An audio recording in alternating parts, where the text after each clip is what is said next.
would-be spies who may be trying to steal our secrets, trying to get access to people who have access to secrets, whether from military bases. All of you know who you can go contact if you encounter, whether it's frauds, or we're going to even talk about how counterintelligence, how that may be impacted. If you guys are at farms or research in the agriculture business, how that may be impacted. So, one, to let you know what's out there, and know, hey, you can't call the FBI. A lot of people think, well, why would I call the FBI? Who's the FBI? No, we're there. You can call our main office number. You can come physically. We have an office in Little Rock. We have, especially when it relates to China. China has a very keen interest in Arkansas, what we do here, a lot of research that we do in agriculture, a lot of the processes we do. The University of Arkansas is heavily involved in research when it comes to agriculture. Things that I didn't know how, breeding of seeds and the type of seeds we do, the equipment we use. They're very interested in smart farming currently right now, and because of the AI. The fun thing about the AI, I get to learn about all kinds of different industries, and learning about poultry farms and the type of sensors they have in those farms. They know everything that bird eats and drinks and where it is, the temperature in the farmhouses. All those types of processes are of interest to our foreign adversaries, particularly China. Theft of trade secrets, economic espionage, and espionage are things that I currently, as a counterintelligence, they're very, very much involved in food security for themselves and their populace, and also to get advantage. I don't if there's any farmers here in soybeans, I don't know if anybody does soybeans. We've been hammered hard by soybeans, right? China's investing heavily in Brazil, and Brazil can grow soybeans twice a year instead of once a year, and they're trying to control that market of soybeans. And so it can be very detrimental to us, and it has been to our farmers here locally in Arkansas. But these are things, again, they outline this in their 5-year plans. The 15th-year plan is going to be very similar. Agriculture is still on the list, and then smart technology, AI, is high on their list. And again, the avenues for targeting people. Fires, obviously Arkansas was hit really hard by the winter storms a few weeks or now a couple months ago. I know that was really devastating to our poultry growers in the southwest. So I think we're doing so regulatory and stuff like that. Yeah, maybe only 3 questions regarding so raffle tickets. That's not talking about corn farmers or soybean farmers or rice or cotton farmers in totality. I'm talking about me and my family. And if you can share that level of challenge that's happening on your farm level, that will humanize the story and help it stick longer. That's true for our consumers and our legislators. I can watch some of the advocates that we work with and folks that I see that can go and they can have a conversation with consumers and they can tell this amazing heartfelt story. This is what I'm facing at home and this is what it means for me, and these are the decisions that me and my spouse are having to wrangle with and the things that we're having to give up to make this year work. And then I take them to meet with legislators and they go and they flip and they want to start talking about statistics and big numbers and high level and total economic impact. And the reality is that our legislators are humans and they make decisions based on emotion just like the rest of us do. Statistically, about half of you in this room probably tell yourself and tell other people that you're logical thinkers, and I will tell you that you're a liar. None of us are logical thinkers. We're human beings, and we make decisions based off of emotion, and then we go and try to find the logic to back up the decision that we've already made. It takes a lot of energy to not think in that way. And most of us make decisions day in and day out based on emotion, so we've got to remember that, and remember that's how our legislators, our regulators, and our consumers are also making their decisions. And then finally, micro-influencing. This is so important. If you leave with nothing else today, please remember this. Oftentimes people think, man, I'm not on social media, or I just have, my friends on Facebook. I don't have 100,000 followers on Instagram or YouTube, so I really don't have a way that I can tell the story or advocate for the industry. And what I want you to understand is that the most influential people are those in our inner circle. Every one of you has an inner circle. I don't care how many generations deep into agriculture your family is, there is somebody at your Thanksgiving table who doesn't understand the challenges of farming. So we all have that opportunity. This is even more true with our legislators. Our legislators care about who? Who do they care about? Who's going to vote for them, right? So if I go out to DC and I try to visit with the Arkansas legislators, they don't really care a whole lot, do they? Now they'll be kind and they'll visit with us. Maybe they might make time for us. But if I can't vote for them, they really don't have time for me. And you've got to think about this all the way down to the state level. So, right, we get into some of those state representatives, and they may have pretty small territories, which means there may only be a few folks that have the opportunity to go and visit with those people and really have impact in regards to agriculture. So forget about this. Yes, perhaps maybe some of the folks that are advocating on social media and telling stories with hundreds of thousands of followers, I'm not going to say those folks aren't making a difference. Oftentimes, if we analyze and look at their followers, they tend to be in industry, right? They're really popular with other agricultures. We love to follow those people, and we love to see the things that they're sharing. I'm not going to say that they're not making a difference, but the real needle movers are when you can have a conversation with somebody that you know, somebody on that inner circle that you really got the opportunity to make the most change with.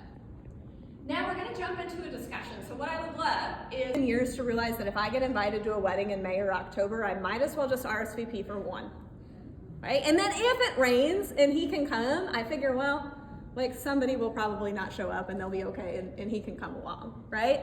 To my mother-in-law, that was just normal, right? She was like, well, yeah, if it's a wedding in May, just you and I will go.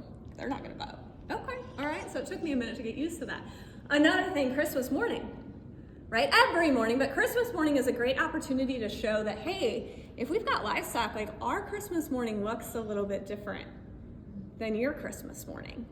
Because my boys get up and they know, hey, we gotta go take care of things before we hunker down in the house for the rest of the day, right? The reality about this is not a 9 to 5. Now I grew up, in full disclosure, I grew up in the restaurant business. Mom and dad had a restaurant. So there's a lot of similarities that would surprise you between restaurant business and farm life. Employee trouble, weird hours, seasonality, unpredictable income, right? So a lot of similarities there that I think probably helped me transition into farm life. But still, the level of work and the amount of unpredictability with that work, the restaurant's still closed, right? The restaurant was closed on Sundays and Mondays. So we knew Sundays and Mondays we would have family dinner, that certain things could happen on those days. You don't have that with the farm, right? So that was a big transition for me. I remember one of the first years that we had a rainy spring. And that was the first time that it really clicked for me as a farm. I think there's only big mega farmers that are raising GMOs, and I want to protect the small local farmer, right? So you've got to dig deeper in that conversation because there's so much fear and mistrust and confusion in that space. Most of the time, people don't even really know what they're scared of. But before you address the concern, you've got to really understand what it is. Because when they say, well, I just don't like GMOs, that actually doesn't tell us anything. We've got to know what they're really fearful of. Very good. Anything else? Okay. Any ideas on how we can talk about uncertainty? I think you start with fuel. Yeah. Fuel. Everybody understands gas prices, right? Excellent. Anything else? We also talk about figuring the cost of like a combine to a final. Yeah. Something that they already have. Yep. Yeah. They can wrap their head around. We forget this in our industry, especially my ag lenders in the room. Where you at? We forget this. The average American's most expensive purchase will be their house. Most Americans, the most expensive thing they will ever purchase is their house. Right? For some of us, we're like, man, I like the old tractor that we bought. So we don't even understand that. So sometimes just throwing real numbers out there, right? Like, hey, this is what it costs, is really eye-opening for folks. Very good. Fuel and groceries are always two things that every household feels, right? Regardless of what income level you're on, you notice when your grocery bill goes up, and so if we can talk in those stances. Very quickly before I let you all go.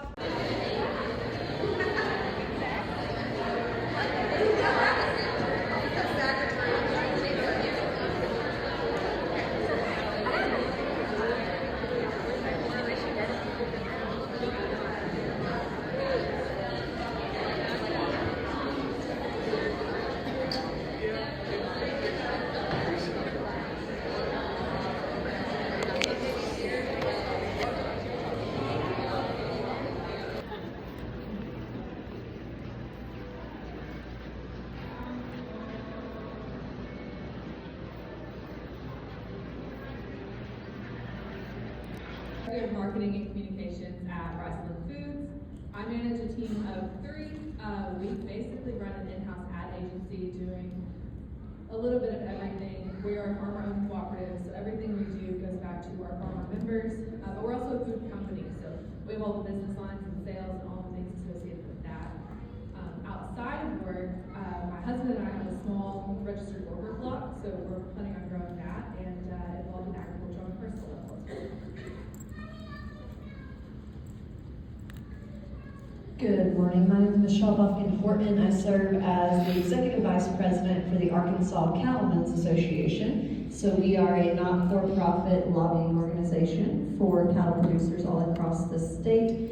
And so I just kind of want to add to this. So I came from a family farm, 6th generation family home, but I have had a different experience in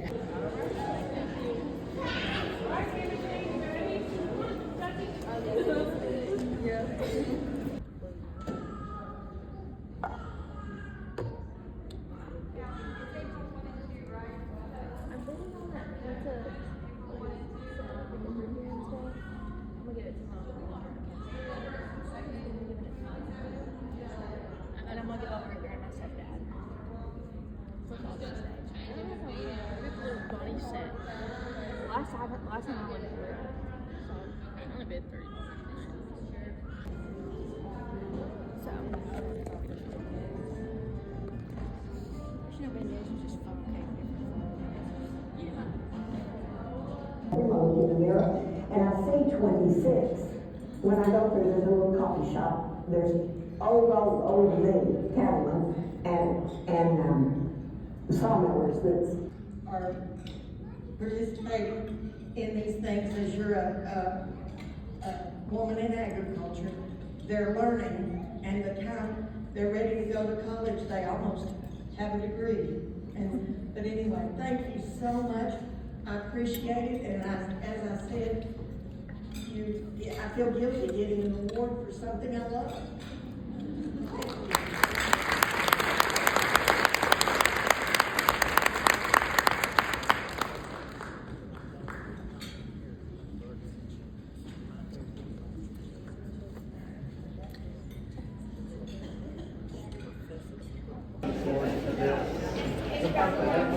Thank you. Women with really neat stories. It's a story worth listening to. Thank you. Okay.